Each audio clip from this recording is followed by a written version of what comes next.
Assalamualaikum warahmatullahi wabarakatuh. Bismillah, walhamdulillah, wassalatu wassalamu ala rasulillah wa ala alihi wa sahbihi ajma'in wa ba'du. Setelah kita membahas tentang bangsa Semit dan juga Sem sebagai nenek moyang mereka, sekarang kita akan membahas tentang Ibrani atau bangsa Ibrani. Ibrani adalah diambil dari bahasa Arab yaitu Ibrani, dan dalam bahasa Ibrani sendiri disebut Ivri atau Ivrim. Para ulama, para sejarawan, baik sejarawan barat ataupun timur, mereka memiliki perbedaan pendapat tentang Ibrani ini. Pendapat pertama mengatakan Ibrani ini diambil dari kata Abir atau Aibir. Sebagaimana kita telah ketahui sebelumnya, kata nama Abir ini merupakan kakek kelima dari Nabi Ibrahim alaihissalam. Mereka mengatakan bahwasanya bangsa Ibrani adalah bangsa keturunan dari Aibir.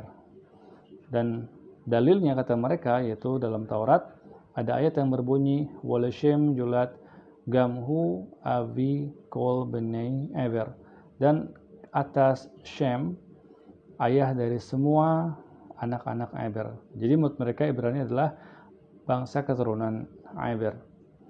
Kemudian di pendapat kedua dinyatakan bahwasanya kata Ibrani ini diambil dari bahasa Arab dan Ibrani.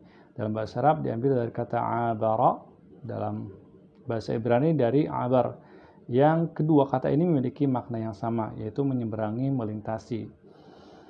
Nah, di sini para sejarawan tidak memastikan atau tidak menentukan apa yang dilewati dan apa yang diseberangi. Apakah sungai Efrat atau sungai Jordan?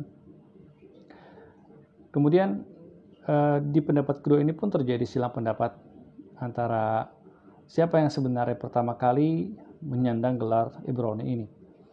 Menurut seorang doktor, pakar bahasa Semit dan pakar sejarah Timur Tengah, Dr. Hasan Zozo mengatakan dalam bukunya As-Samiyun wa Lughatuhum bahwasanya orang yang pertama kali menyandang gelar Ibrani adalah Nabi Yakub alaihissalam.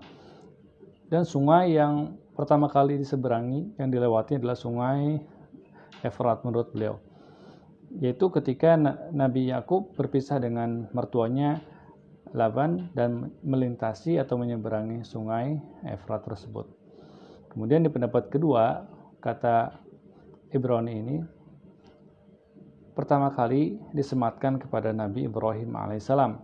Ini berdasarkan ayat Taurat yang berbunyi Wayabu hapalit wayaged le Avram ha-Ivrit, dan telah datang orang yang telah menarikan diri dan katakanlah kepada Ibrahim, kepada Abram, si orang Ibrani itu. Nah, di sini dinyatakan bahwasanya orang yang pertama kali mendapat gelar Ibrani adalah Nabi Ibrahim alaihissalam. Dan juga orang-orang Kanaan atau orang penduduk asli Palestina, kemudian orang Mesir menyebut Ibrahim sebagai Ivri. Jadi, Ibrani adalah bangsa keturunan Ibrahim alaihissalam. Pendapat ketiga yaitu pendapat seorang Yahudi bernama Israel Wolfenson, itu seorang pakar sejarah dan juga pakar bahasa Semit. Beliau banyak menulis dalam bahasa Arab, ya. Di antaranya buku beliau yang sangat terkenal adalah Tarikh Lughatus Samiyah. Di buku ini beliau menyatakan bahwasanya kata Ibrani ini tidak kembali kepada person tertentu atau peristiwa tertentu, melainkan kepada asal bangsa ini atau kepada tempat bangsa ini berasal, yaitu padang pasir.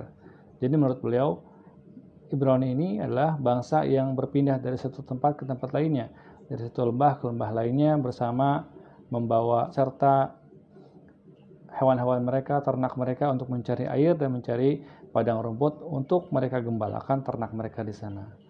Ketika bangsa ini masuk ke Palestina atau ke negeri Kanaan, di mana negeri Kanaan ketika itu telah mencapai peradaban yang tinggi, mereka mulai sedikit demi sedikit meninggalkan kata Ibrani dan mereka lebih suka disebut dengan sebutan Israel atau Israel.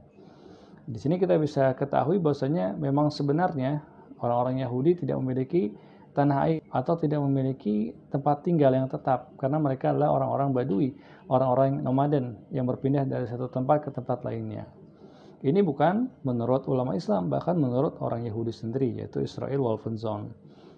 Dan terakhir yaitu pendapat keempat, menyatakan bahwasanya kata Ibrani berasal dari kata habiru atau abiru yang berasal dari prasasti kuno yang ditemukan di Mesir. Prasasti ini ditulis dalam bahasa Akkadia yang diperkirakan ditulis pada tahun 1400 sebelum Masehi.